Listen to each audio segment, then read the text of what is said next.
Stop. If you've landed on this story, I swear, your brain is not ready for what's coming next. I guarantee you've never heard anything this disturbing, this impossible. But once you hear it, you won't be able to unhear it.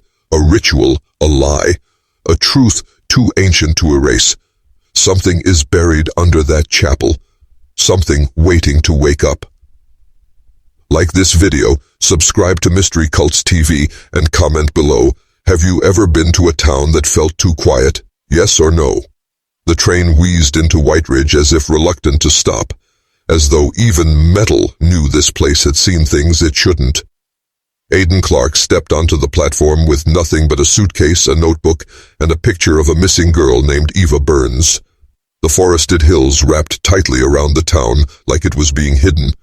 The people he passed didn't nod, didn't speak, just stared like they were waiting for something or someone.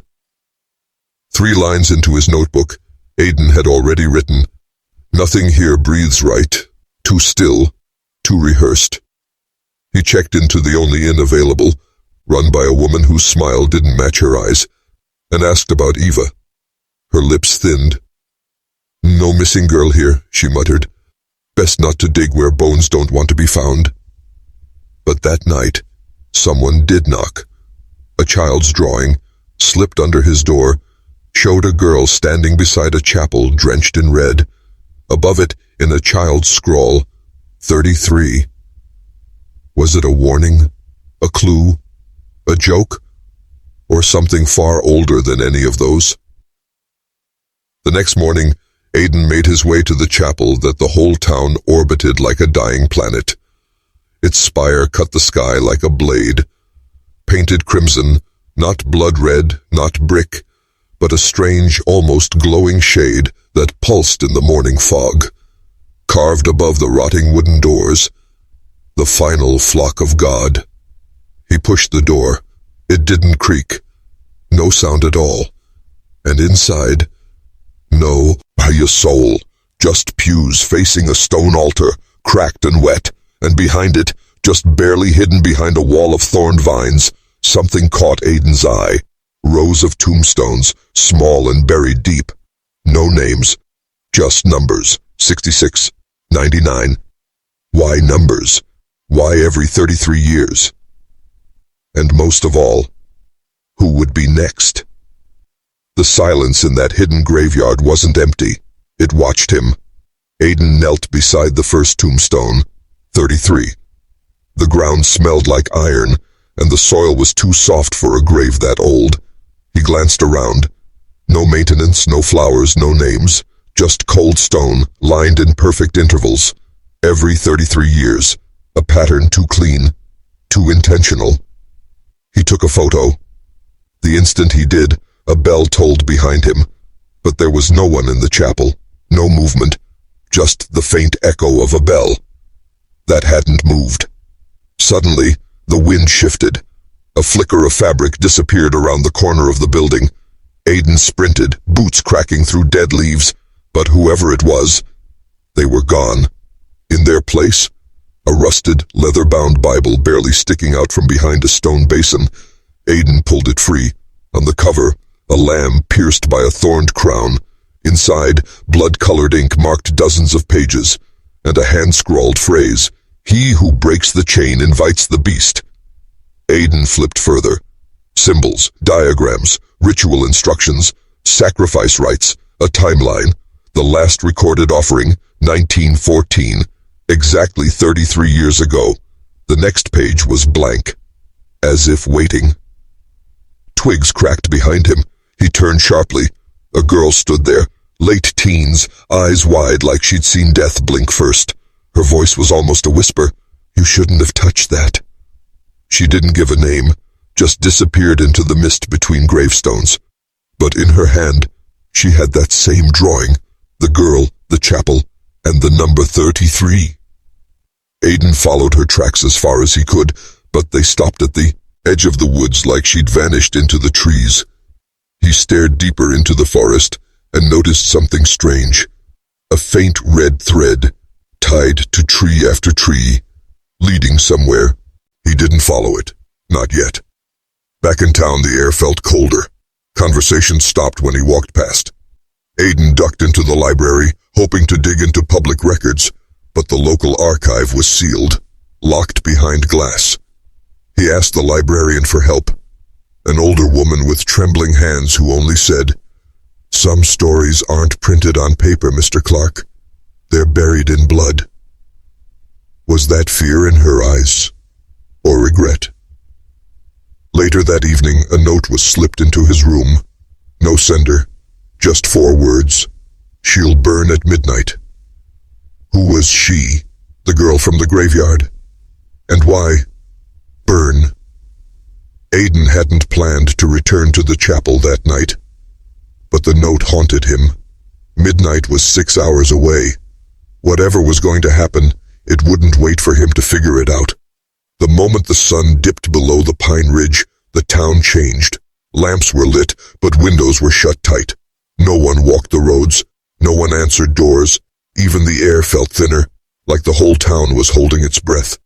Then he saw her again. She stepped out from behind the chapel, her dark cloak blending with the night, her eyes wide with something between fear and urgency.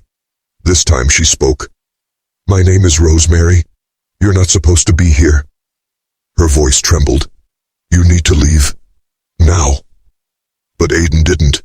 He demanded answers, and after a long pause, she handed him a worn cloth-wrapped book, the same one he'd found earlier, only this version was larger and bleeding from its spine. "It's real," she said, "and it's older than the town itself." Inside were hand-drawn images of rituals done in forests, fields, basements. One illustration showed a young girl tied at the wrists, standing over a hole in the ground. Red ink poured from her eyes. Another page had these words, "On the 33rd year, the blood of innocents must stain the altar, lest the seal be broken, and the dark mouth open again." Aiden looked at her, and for the first time truly saw the terror behind her silence. "Why give this to me?" he asked. Rosemary hesitated. "Because I'm the one they chose. If you were in his place, what would you have done? Let us know in the comments. Like, share, and subscribe for more stories that shouldn't exist." Back in his room, Aiden stared at the book, now wrapped in a towel to stop the oozing.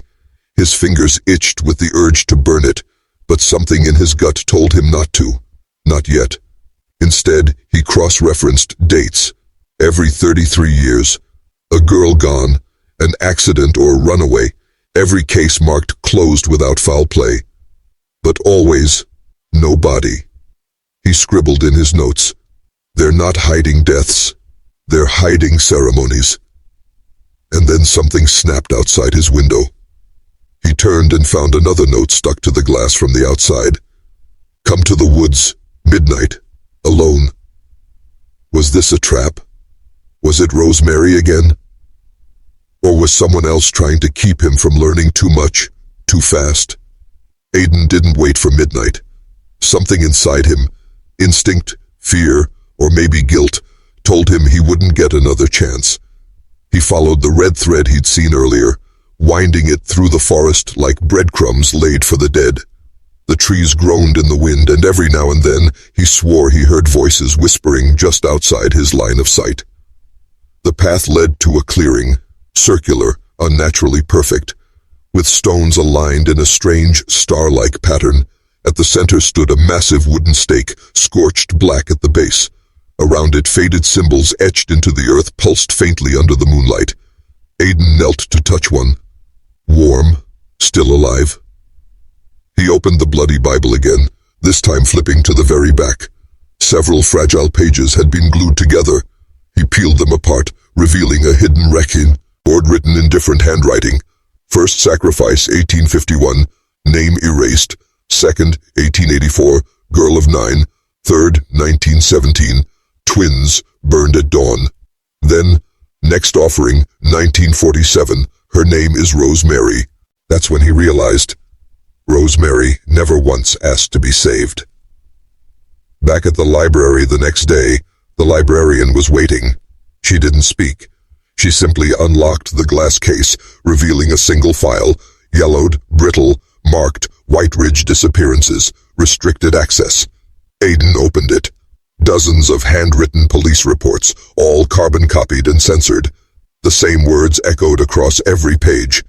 No further investigation necessary. Ritual complete. How long had the authorities known? How deep did this go? On the last page, a photograph. A younger Crimson Prophet standing outside the chapel, smiling, surrounded by children in ceremonial robes, and in the corner, barely visible, a little girl, her face marked with a red X. It was Rosemary. Who took that photo? And why was it buried here? Suddenly the librarian spoke, voice dry as parchment. You think you found her by accident? Aiden's throat tightened. What do you mean? She's not here to escape, Mr. Clark. She's here to remember. What was she remembering? And what if Rosemary wasn't the victim? What if she was something worse? Midnight wasn't quiet anymore. The chapel bells rang, not from inside, but from somewhere deep beneath the ground. Aiden ran, through trees, past graves, over rotting roots. The townspeople were gathering now, dressed in crimson robes, walking in a daze.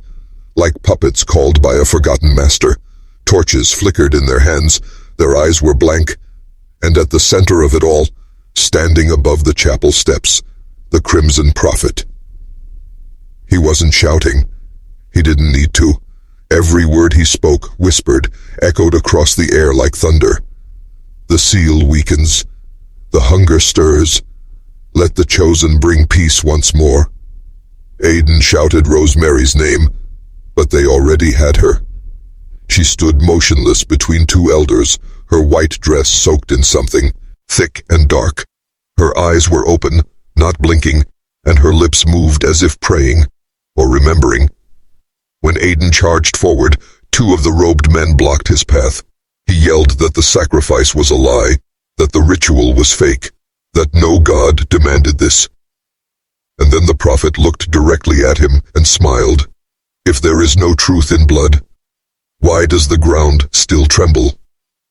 Aiden was dragged back.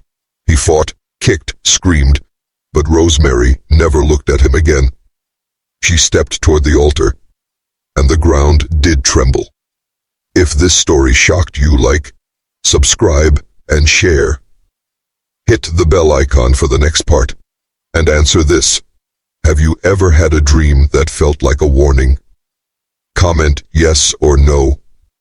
Part 2 teaser. But what Aiden saw next was never meant for human eyes. Beneath the chapel, there was more than stone. There were rooms, cages, and one sealed door. Behind it, a voice whispered in a language he had never heard, yet somehow understood. Rosemary wasn't the sacrifice. She was the key, and whatever the prophet feared had already begun to wake. Comment Part 2 if you're ready. It gets worse from here.